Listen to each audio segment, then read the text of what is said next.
Hey! N'hésite pas à prendre un thé. Happy time, rien de mieux. Bon, on va pouvoir commencer du coup. On a cette fâcheuse tendance à vouloir toujours plus. Plus d'argent, plus d'objets, plus grand, plus cher. Mais est-ce que cette course vers l'accumulation de choses te rend vraiment plus heureuse? Tu veux le nouveau téléphone à la mode? Au bout d'une semaine, tu t'y es déjà habitué. Et tu es sûrement en train de vouloir déjà autre chose. Je ne te jette pas la pierre. Les réseaux sociaux et la société nous poussent à vouloir toujours plus. À consommer toujours plus. Dans cette vidéo, je vais t'expliquer ce qu'est le minimalisme, mon histoire, comment et pourquoi je suis devenue minimaliste, et surtout mes meilleurs conseils si tu as envie, toi aussi, d'être plus intentionnel dans ta consommation. Et de faire des grosses économies au passage.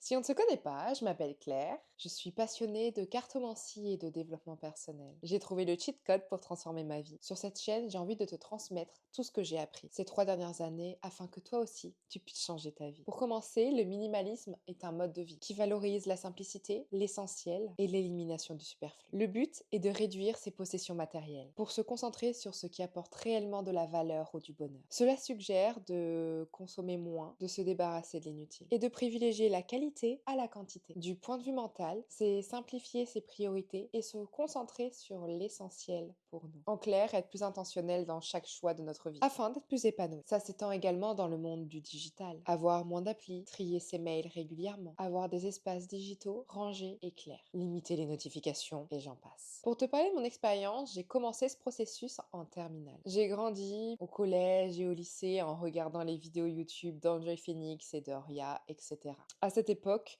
toutes les youtubeuses beauté recevaient des tonnes de produits gratuitement, au point d'avoir des pièces de maquillage. Je croyais donc, et je te rappelle que j'étais au lycée, que d'avoir autant de maquillage et de produits, c'était normal. J'ai dépensé la moitié de mon premier salaire d'été en maquillage et en soins à la mode du moment. J'étais ravie de me rapprocher de mon idéal de vie, d'avoir autant que mes youtubeuses préférées. Une année passe et je me rends compte que je n'utilise pas tout au quotidien. J'ai même arrêté de me maquiller.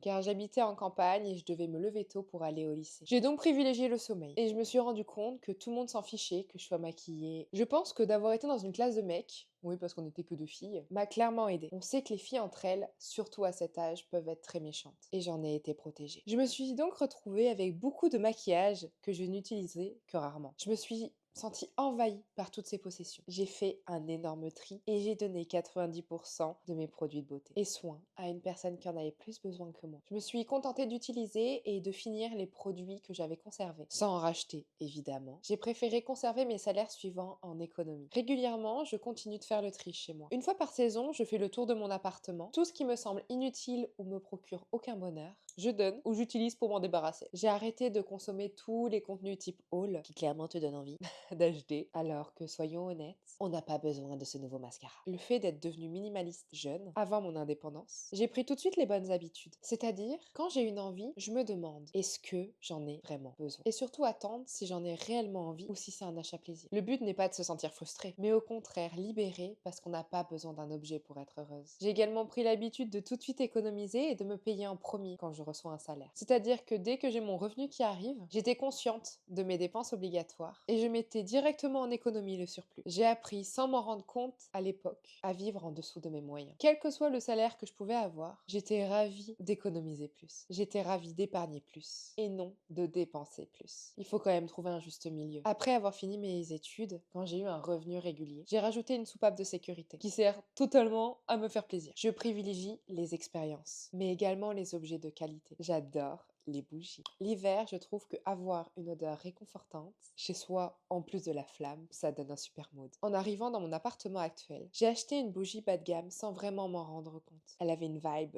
spirituelle et elle m'a de suite attirée. Mais depuis le temps, je l'avais oubliée dans mon placard. Car l'année dernière, j'ai découvert un small business de bougies de qualité. Les odeurs, les matières utilisées, les pierres précieuses et les messages associés aux bougies sont géniaux. C'est vraiment de la qualité et je les utilise tout le temps. En faisant mon tri de saison, je suis retombée sur cette bougie que j'ai voulu finir pour libérer mes placards.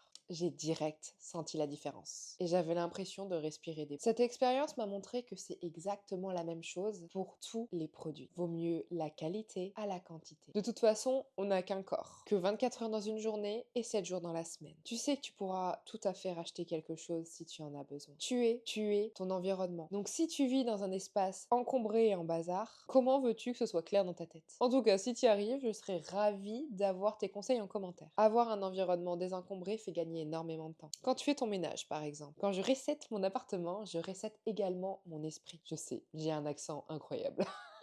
À la fin de ma session ménage, j'ai mon mental et mon espace de vie clean. C'est l'une des meilleures sensations, je trouve. Moins tu as d'affaires, moins tu perds ton temps à les entretenir. En plus, comme tu y tiens, tu y fais forcément plus attention. Tu es ton environnement, ça passe aussi par les personnes que tu côtoies. Est-ce que tu as des dizaines de potes avec qui tu passes du temps chouette, mais tu ne ressors jamais grandi de ces moments-là? Personnellement, j'ai 2 amies, mais des vraies. Elles sont toutes les deux différentes, mais à chaque fois que je sors d'une discussion avec l'une d'elles, je vais toujours mieux et elle a toujours su trouver les mots. Quand tu as moins de relations, mais des relations de qualité, tu peux construire un vrai lien qui est bénéfique pour les deux personnes. Chacune apporte à la relation à sa manière et c'est magnifique. Si avec toutes ces informations, je t'ai motivé à tendre vers une vie minimaliste, j'en suis ravie. Je vais te donner quelques conseils pour débuter. Commence par arrêter d'acheter à tout va. Pour ça, rien de plus simple, arrête de faire les boutiques. Je suis sûre que tu pourras trouver une autre activité pour te détendre. Privilégie une expérience, du temps de qualité avec une personne ou même avec toi-même. Prends soin de toi, tu le mérites. Ensuite, tu vas devoir faire le tri dans tes affaires. Je te conseille de lire le livre La magie du rangement de Marie Kondo. Ce livre est une véritable pépite. Mais si tu veux commencer au plus simple,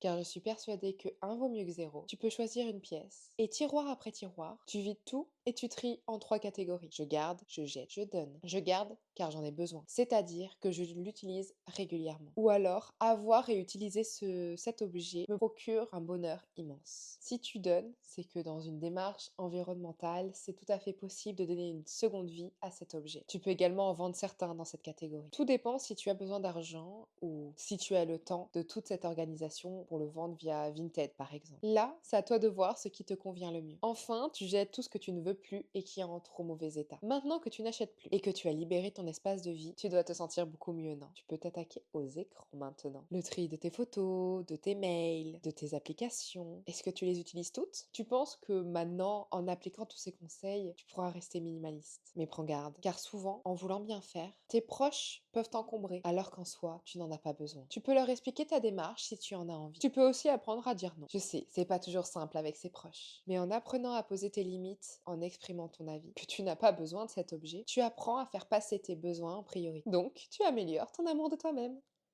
Ton estime personnelle, c'est un apprentissage qui dure toute la vie. Mais plus on s'aime, et plus la vie nous aime. Donc des choses exceptionnelles arrivent à nous. Merci la loi de l'attraction. Tu peux profiter de cette vidéo pour faire un petit point d'introspection. Prends un carnet, un stylo et demande-toi. Est-ce qu'il y a des personnes que je fréquente mais qui drainent mon énergie? Fais pause sur la vidéo et réponds maintenant. Sinon, c'est toi et moi que tu ne le feras pas. Et ça serait dommage. Est-ce qu'il y a des activités que tu fais par habitude mais qui ne t'épanouissent plus? Par quoi tu pourrais les remplacer? Est-ce qu'il y a des choses que tu achètes par habitude mais qui nuisent à ta santé ou à ton bonheur? Est-ce que ta vie d'aujourd'hui te convient? Ou est-ce qu'il y a des choses que tu aimerais changer? En te posant ces questions, tu vas conscientiser ce qui ne va pas et ce qui peut être changé et amélioré. À partir de là, tu peux faire en sorte d'améliorer ta vie. Tu es responsable de tes choix. Plus vite tu en prendras conscience et plus vite tu pourras t'aider. Je peux te donner mes meilleurs conseils, mais si tu ne passes pas à l'action, rien ne changera. J'ai pris beaucoup de plaisir à te partager tout ça. J'espère que la vidéo t'a plu. Si tu as la moindre question, n'hésite pas à la poser en commentaire. Et abonne-toi si tu ne veux pas louper ma prochaine vidéo. Et ça me ferait extrêmement plaisir. Je te dis à la semaine prochaine.